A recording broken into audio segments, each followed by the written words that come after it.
When my son-in-law Trevor handed me his phone under the dinner table, my hands were shaking so badly, I almost dropped it. The text message on the screen made my blood run cold.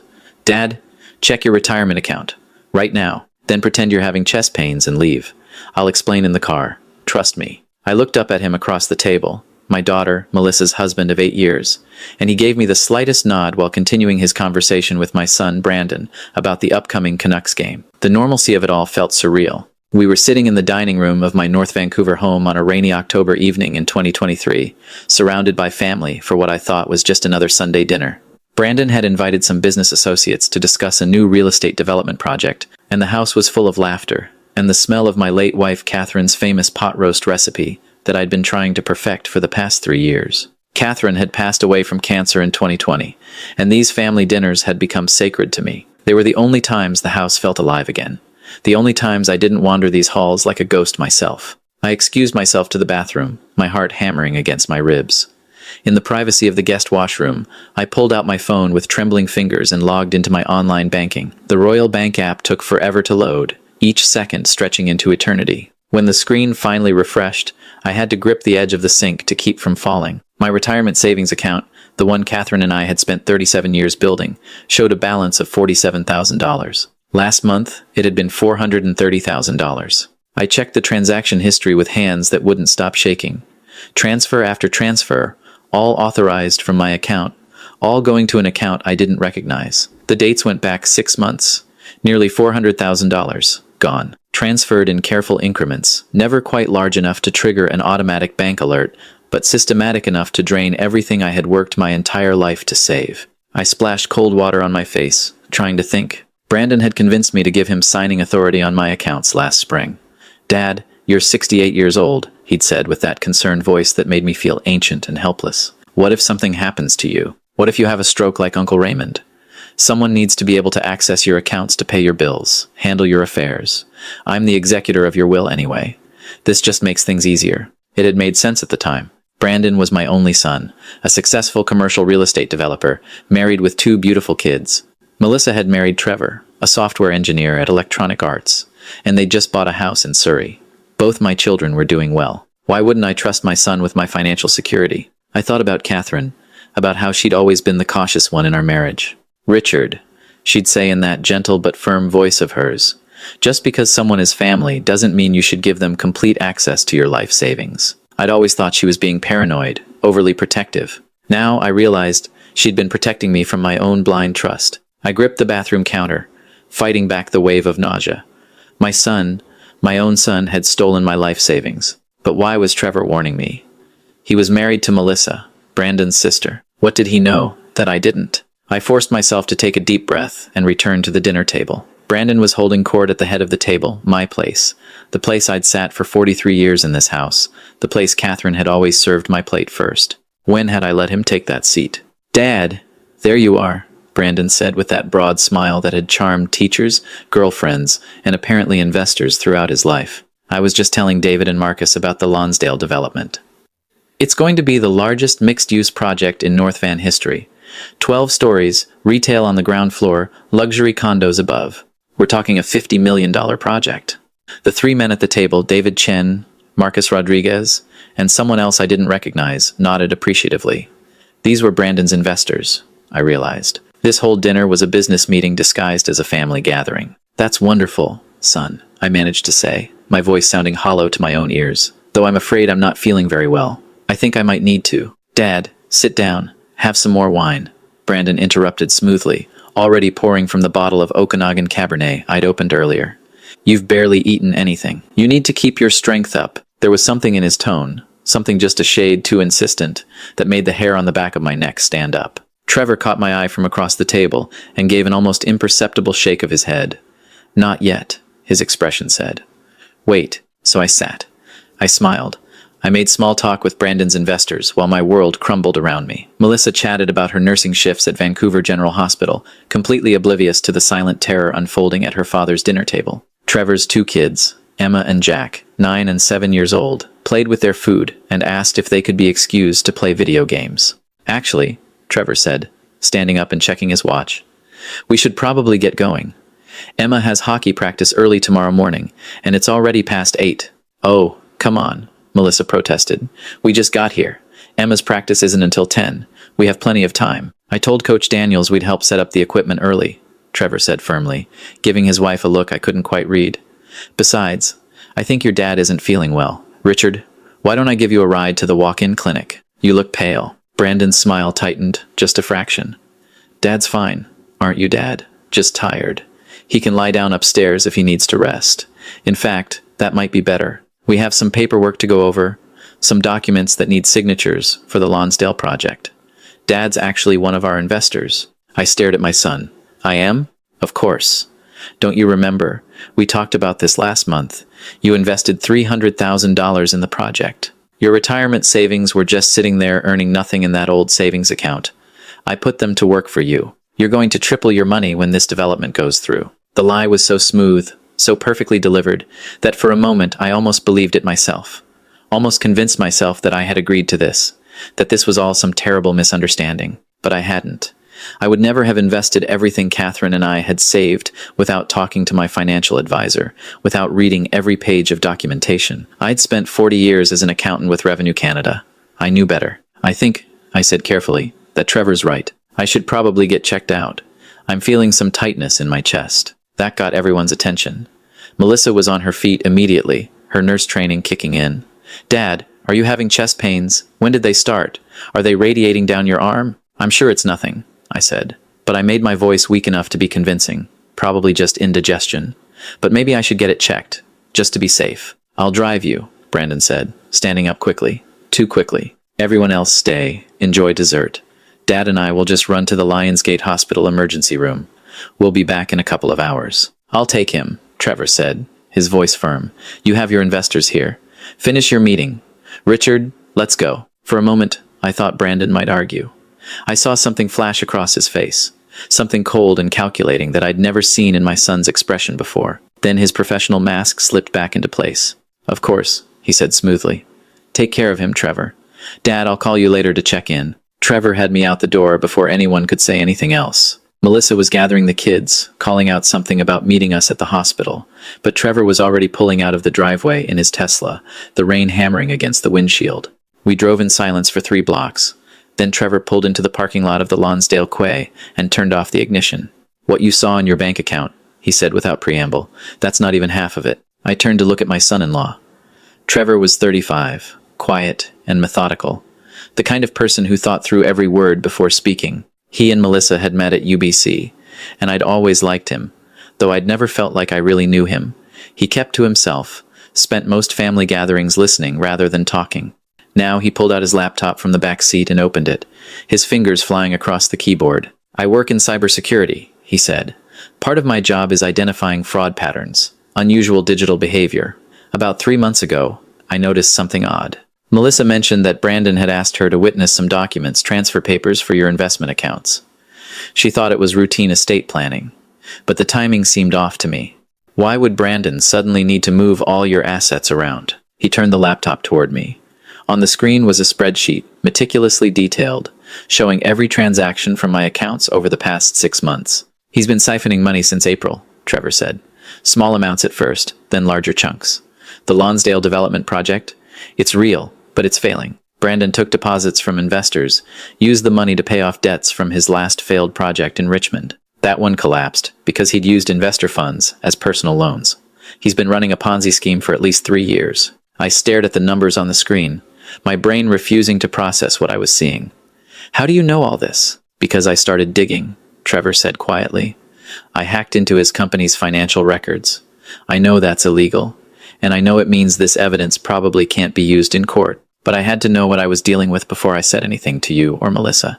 Richard, your son isn't just stealing from you. He's stolen from at least 6 other investors, including 2 of his so-called friends back there at dinner. David Chen invested his entire life savings, $800,000.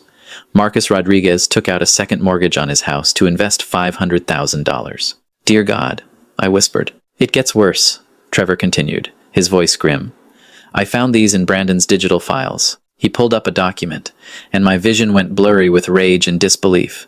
It was a power of attorney document, granting Brandon full legal authority over all my affairs. But it wasn't the one I'd signed. This one went much further. giving him the right to sell my property, access my pension, make medical decisions on my behalf. That's not the document I signed, I said. I know. He forged this one. And there's more. Trevor pulled up another file. A psychiatric evaluation, supposedly from Dr. Jennifer Morrison at Vancouver General Hospital, declaring that I was suffering from advancing dementia and was no longer capable of managing my own affairs. I've never even met Dr. Morrison, I said, my voice shaking. The doctor is real, but the report is forged, Trevor said. Brandon's been building a case to have you declared mentally incompetent. Once that goes through, he gets complete control of your assets, including this house. The rain drummed on the roof of the car. In the distance, I could see the lights of the C-bus crossing the inlet, ferries full of people heading home to North Van from downtown, people whose sons hadn't betrayed them, whose lives weren't falling apart. Why didn't you tell me sooner? I asked. Trevor was quiet for a long moment. Because I didn't want to believe it, he finally said. Brandon is Melissa's brother, my kid's uncle. I kept thinking there had to be some other explanation, some way this all made sense. But tonight, when I saw those investors at your house, I knew he was going to try to get more money from you. He probably has documents in his briefcase right now for you to sign, probably under the guise of the Lonsdale Project, but actually giving him access to your home equity line of credit, your pension, whatever you have left. What do? I asked, and hated how helpless I sounded. We call the RCMP, Trevor said. I've already been in contact with their financial crimes division. Constable Sarah Mitchell, I sent her all the evidence I'd gathered, and she's been building a case. But they need you to file a formal complaint. They need you to go on record. He's my son, I said, and my voice broke on the words. I know, Trevor said gently. Richard, I know this is impossible, but if you don't stop him now, he's going to take everything. Your house, your pension, your dignity, and he's going to keep doing this to other people. How many more families is he going to destroy? I thought about Catherine, about how hard we'd worked for everything we had. I thought about the other investors, about David Chen's life savings, about Marcus Rodriguez's house. I thought about my grandchildren, Emma and Jack, and what kind of man their uncle would become if no one stopped him. Okay, I said, call your RCMP contact. Let's do this. Trevor made the call. Constable Mitchell said she could meet us at the RCMP detachment in North Vancouver in 30 minutes. Trevor called Melissa and told her I'd had a panic attack, that we were at the hospital, and that she should stay home with the kids. I hated lying to my daughter, but Trevor was right. We couldn't risk her warning Brandon, even accidentally. The RCMP detachment was quiet on a Sunday night. Constable Mitchell was younger than I expected, maybe 40, with sharp eyes and the kind of calm competence that came from years of dealing with terrible situations. Mr. Thornton, she said, shaking my hand, I'm sorry we're meeting under these circumstances. Trevor has been very thorough in documenting this case, but I need you to walk me through everything from your perspective. Start at the beginning. So I did. I told her about giving Brandon signing authority on my accounts, about the forged documents Trevor had found, about the money missing from my retirement savings, about the investors at my house tonight. The problem, Constable Mitchell said carefully, is that your son technically had legal authority to make those transfers. You gave him signing privileges. A good lawyer could argue that he was making investment decisions on your behalf. But I didn't authorize those specific transfers, I protested. I know, but without concrete proof that you explicitly refused those transactions, without evidence that he forged your signature or acted against your explicit instructions, this becomes a very difficult case to prosecute. It's your word against his, and he's likely covered his tracks well. I felt the last bit of hope drain out of me. So he gets away with it? I didn't say that, Constable Mitchell said with a small smile. What we need is for him to incriminate himself, to make him think he's gotten away with it, and then catch him in the act of either stealing more money or falsifying more documents. Trevor leaned forward. You want Richard to wear a wire? Not exactly, the constable said, but something close. Mr. Thornton, are you willing to go back to your house tonight? To act like nothing has happened? If Brandon is planning to get you to sign more documents tonight, I want to catch him doing it. My stomach churned at the thought of going back, of sitting across from my son and pretending I didn't know what he'd done. But I nodded. I can do it, I said. What do I need to do? Just get him talking, Constable Mitchell said. Ask questions about the investments. Act confused about the paperwork. If he pressures you to sign something, read it carefully and ask questions. If he's forged your signature on other documents, if he's lied about where the money is going, we need him to do it again, where we can document it. She fitted me with a small recording device, barely bigger than a button, that attached to the inside of my shirt collar. This is completely legal in Canada, she said. You're allowed to record conversations you're part of. Everything he says will be admissible in court. Trevor drove me back to my house. The rain had let up, and the streets of North Vancouver gleamed under the streetlights. It was nearly 10 o'clock, and I wondered if Brandon's investors were still there, or if they'd left, oblivious to the fact that their money was gone. "You don't have to do this," Trevor said as we pulled up outside my house. "Yes, I do," I said. "For Catherine, for those other investors, for Emma and Jack, so they grow up knowing that actions have consequences." The house was quieter when I walked back in. The investors had left, but Brandon was still there, sitting at the dining room table with a briefcase open in front of him. He looked up when I entered, and his face broke into a relieved smile. "Dad, thank God. Trevor texted Melissa that you were okay. Just stress. I've been so worried. Come sit down. We should talk." I sat across from my son. This man I'd raised, whose diapers I'd changed, whose Little League games I'd never missed, whose university tuition I'd paid without complaint. This stranger wearing my son's face. "I'm sorry about tonight," I said. "I don't know what came over me." "Don't apologize," Brandon said smoothly. "You've been under a lot of stress since Mom died. That's actually what I wanted to talk to you about. I've been thinking that this house is too much for you to manage alone. All these stairs, the maintenance, the yard work. What if you fell? What if something happened, and no one was here to help you?" "I manage fine," I said carefully. "I know you think you do," Brandon said, his voice dripping with concern. "But Dad, you're not getting any younger. I found you confused the other day, remember? You couldn't remember where you'd parked your car at the grocery store. And last month, you called me 3 times asking the same question about your medication. None of that had happened. But I saw what he was doing, building a narrative, creating a history of mental decline that didn't exist. Maybe you're right," I said slowly. "I have been feeling forgetful lately." Brandon's eyes lit up. "Exactly. Which is why I think we should talk about moving you into a care facility. Just a nice retirement community. Nothing drastic. Somewhere with staff who can check on you. Make sure you're taking your medications. Help with meals. You'd have your own apartment, your own space. But with support. What about this house?" "Well, we'd have to sell it to pay for the care facility," Brandon said. "But don't worry about that. I've already talked to a realtor. In this market, we could easily get $2 million for this property. After paying off the mortgage and the line of credit." "What line of credit?" I interrupted. Brandon didn't even blink. "The one we took out last year, remember? For the roof repairs and the new furnace. $200,000. We talked about this." We hadn't, but I understood now he was planning to forge documents showing I'd taken out a home equity line of credit, then pocket that money too. "I don't remember that," I said carefully. "See, that's exactly what I'm talking about," Brandon said, his voice full of false sympathy.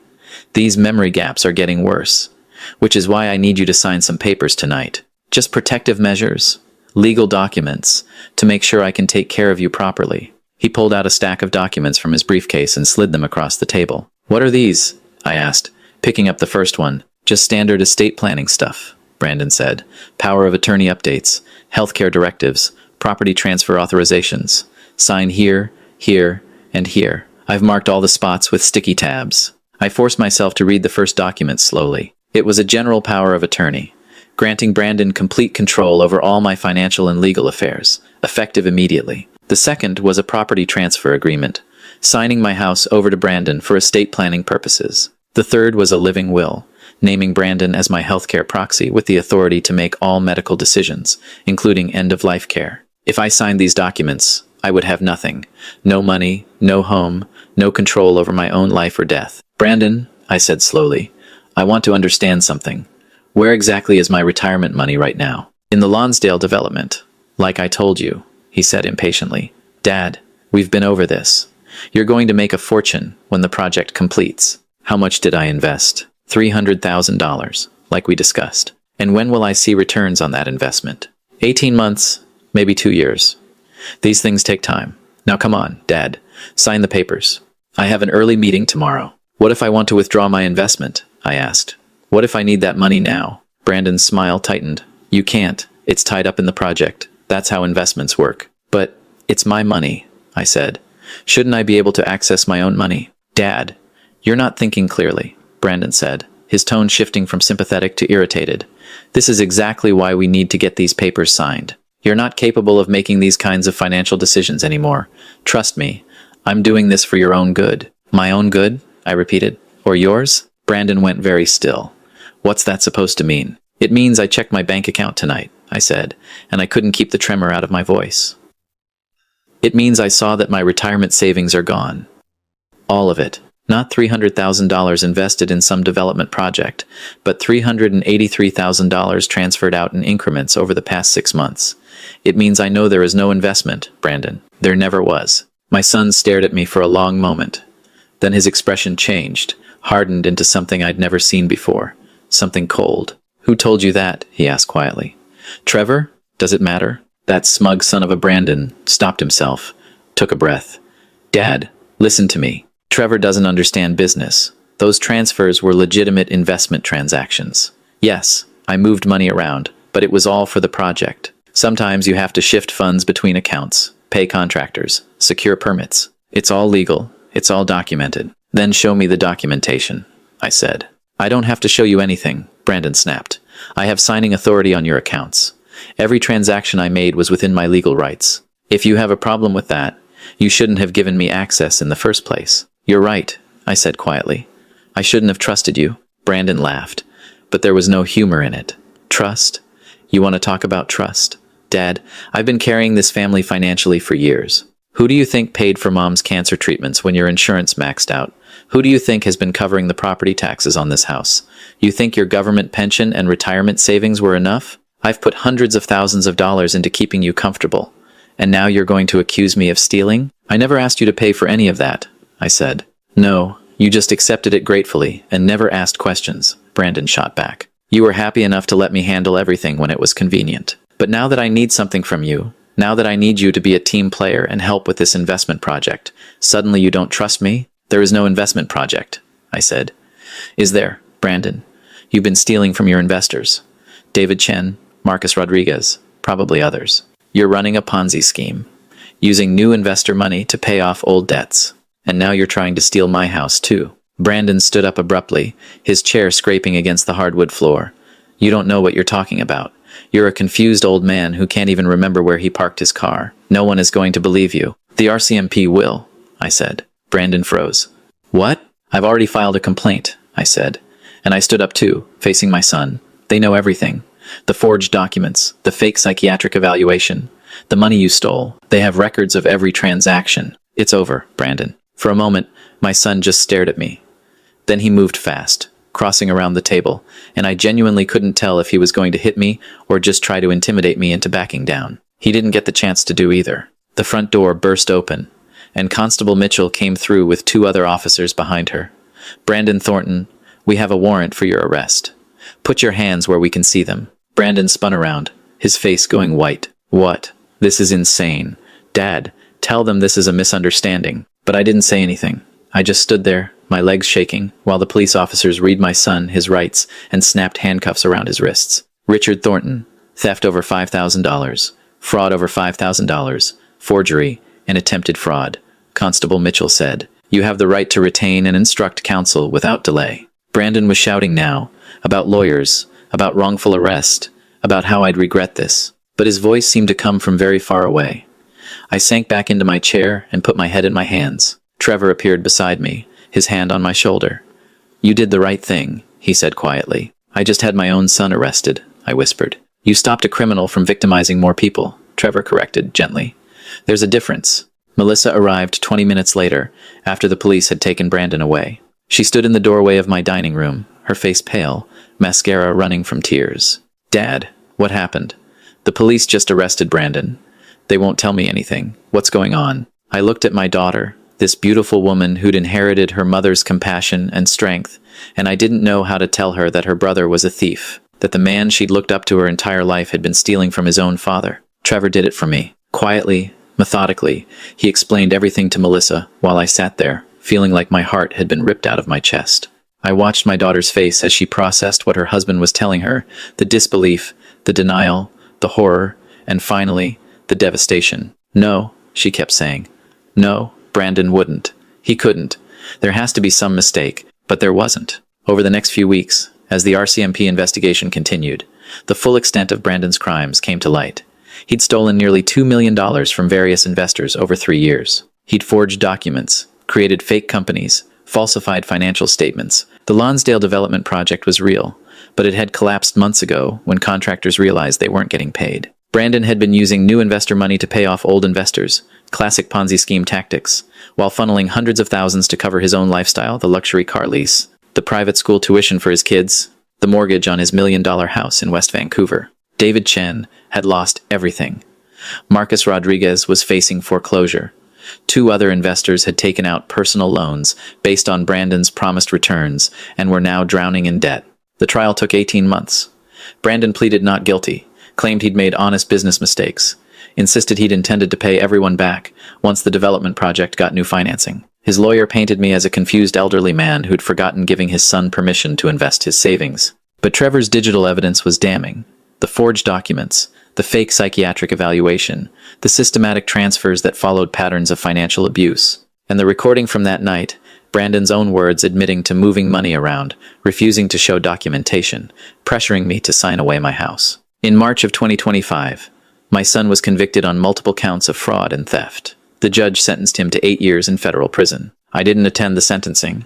I couldn't. Instead, I sat in my house, the house Catherine and I had bought in 1982, the house where we'd raised our children, the house that was now empty and echoing, and I cried for the son I'd lost. Not to prison, but to greed. To whatever darkness had turned my boy into a man who could look his own father in the eye and steal everything from him. Melissa stopped speaking to me for 6 months. She blamed me for destroying her family, for not giving Brandon a chance to make things right, for not believing that he'd intended to pay the money back. Her marriage to Trevor nearly fell apart under the strain. But Trevor held firm, kept showing her the evidence, kept reminding her that her brother's choices weren't her fault or mine. Eventually, slowly, Melissa came back. We had coffee in March 2025, just after Brandon's sentencing. She cried, and I cried, and we mourned together for the brother and son we thought we knew. I keep thinking about all the signs I missed, she said. The expensive watches, the new cars every year, the way he always seemed to have money for everything. I thought he was just successful. I thought he'd figured out something I hadn't. We both missed them, I told her. I wanted to believe that my son was successful, that I'd raised him right. I didn't want to see that his success was built on stealing from other people. The civil suits came next. David Chen, Marcus Rodriguez, and the other investors sued Brandon for restitution. They also sued me, arguing that as the father, I should have known what my son was doing, should have stopped him sooner. Those suits were eventually dismissed, but the legal fees depleted what little I had left in my accounts. I sold the house in August 2025. I couldn't afford to keep it, and honestly, I couldn't stand to live there anymore. Every room was haunted by memories of that dinner party, of Brandon sitting at my table and lying to my face, of me being so blind and trusting that I'd handed him the keys to my financial destruction. I moved into a small apartment in New Westminster, closer to Melissa and Trevor.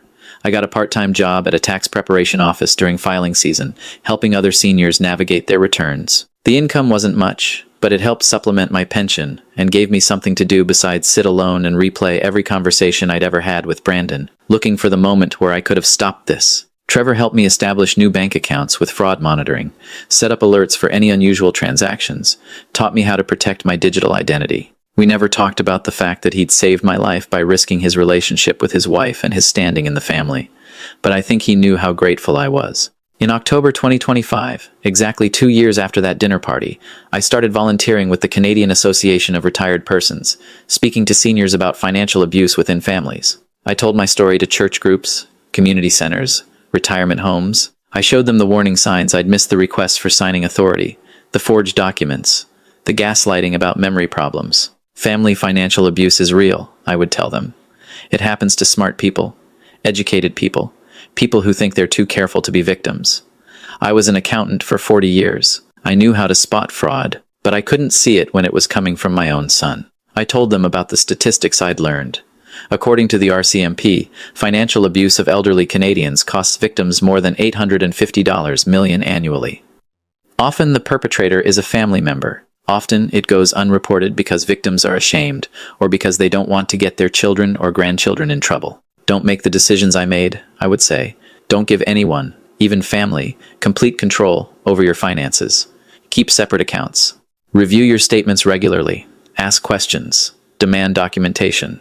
And most importantly, trust your instincts. If something feels wrong, it probably is. Emma and Jack, Trevor and Melissa's kids, are teenagers now. They know their uncle is in prison, though I don't think they understand the full story yet. Sometimes, Emma asks me if I ever visit Brandon. I tell her the truth. I haven't. I don't know if I ever will. Brandon writes me letters sometimes. They come to Melissa's house because he doesn't know my new address. She brings them to me unopened, and I put them in a drawer without reading them. I'm not ready to hear his explanations or excuses or apologies. Maybe I never will be. Trevor and I have coffee every Sunday morning, just the two of us, at a little cafe near Waterfront Station. We talk about hockey, about his work, about the kids. We never talk about Brandon. But I think he knows that those Sunday mornings, those quiet conversations over coffee and bagels, are the thing that keeps me going. That reminds me that not everyone in the world is out to betray the people who trust them. The money is gone. Most of it. The court ordered Brandon to pay restitution, but he has nothing.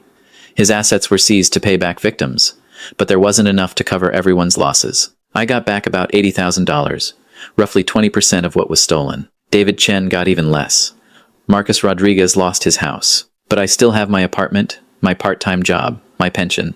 I still have Melissa, who calls me every day just to check in. I still have Trevor, who proved that family isn't always about blood, but about who shows up for you when your world is falling apart. I still have Emma and Jack, who spend every other weekend with their grandpa Rick, teaching me about Minecraft and TikTok and all the things that make me feel ancient, but also connected to a future that's bigger than my mistakes. And I have Catherine's memory. I visit her grave every month, bring her favorite flowers, white roses, and tell her she was right. She was always right. You tried to warn me, I tell her. You tried to make me see that being a good father doesn't mean giving your children everything they want, including your trust when they haven't earned it. I think about that dinner party sometimes, about Trevor slipping me his phone under the table, about that moment when I had to choose between my comfort and the truth. I think about how easy it would have been to pretend I hadn't seen the missing money, to believe Brandon's lies, to sign those documents and let him steal everything rather than face the reality that my son had become someone I didn't recognize. And I'm grateful that Trevor was brave enough to speak up, grateful that I was brave enough to listen, grateful that I called the RCMP instead of trying to handle it within the family like Brandon's lawyer suggested, like part of me wanted to do. Because the truth is, protecting Brandon would have meant destroying everyone else. It would have meant letting David Chen and Marcus Rodriguez and all those other investors lose everything. It would have meant teaching Emma and Jack that family loyalty means covering up crimes. It would have meant betraying everything Catherine and I had tried to teach our children about integrity and accountability. Some people have asked me if I regret turning in my own son. The answer is complicated. I regret that it was necessary. I regret the circumstances that led to it. I regret not seeing who Brandon had become sooner, not intervening before he'd hurt so many people. But do I regret stopping him? No, because stopping him was the most loving thing I could have done for his victims, for his children who deserve to know that actions have consequences, and even for Brandon himself. Letting him continue would have destroyed more lives, including eventually his own. Prison might be the thing that finally forces my son to confront what he's become. I don't know if he'll ever take responsibility for what he did, if he'll ever genuinely understand the devastation he caused, but at least he's been stopped. At least no one else will lose their life savings to his schemes. If you're reading this, if you're in a situation where someone you trust, a child, a sibling, a spouse is asking for access to your accounts, for signing authority, for power of attorney, please be careful. Please ask questions. Please consult with someone outside the family, a lawyer or financial advisor who can review the documents and make sure you're not signing away your security. And if you see signs that someone you love is committing financial abuse, even if they're family, especially if they're family, please speak up. I know it's terrifying. I know you'll be afraid of destroying relationships, of being wrong, of the consequences. But staying silent means becoming complicit in the harm they're causing. Trevor could have stayed quiet. He could have decided it wasn't his place to get involved, that my relationship with Brandon was none of his business. But he spoke up, even knowing it might cost him his marriage, even knowing Melissa might never forgive him. That's what real family does. Real family protects you from harm, even when the harm is coming from within the family itself. It's been over 2 years since that October night. I'm 70 years old now. My life is smaller than it used to be, quieter, lonelier. But it's mine. No one is stealing from me. No one is forging my signature or trying to have me declared incompetent. I control my own accounts, make my own decisions, and live with the consequences of my choices. And every Sunday morning, I sit across from Trevor at that cafe near Waterfront Station, and I watch him doctor his coffee with exactly 2 creams and 1 sugar. And I thank God that when my world was falling apart, when my own blood was betraying me, someone had the courage to hand me his phone under the dinner table and tell me to check my bank account. Sometimes the people who save your life aren't the ones you expect. Sometimes family isn't about who shares your DNA, Sometimes it's about who's willing to tell you the truth, even when the truth will break your heart. That night, Trevor told me the truth. And yes, it broke my heart. But it also saved my life. And that's worth more than all the money in the world.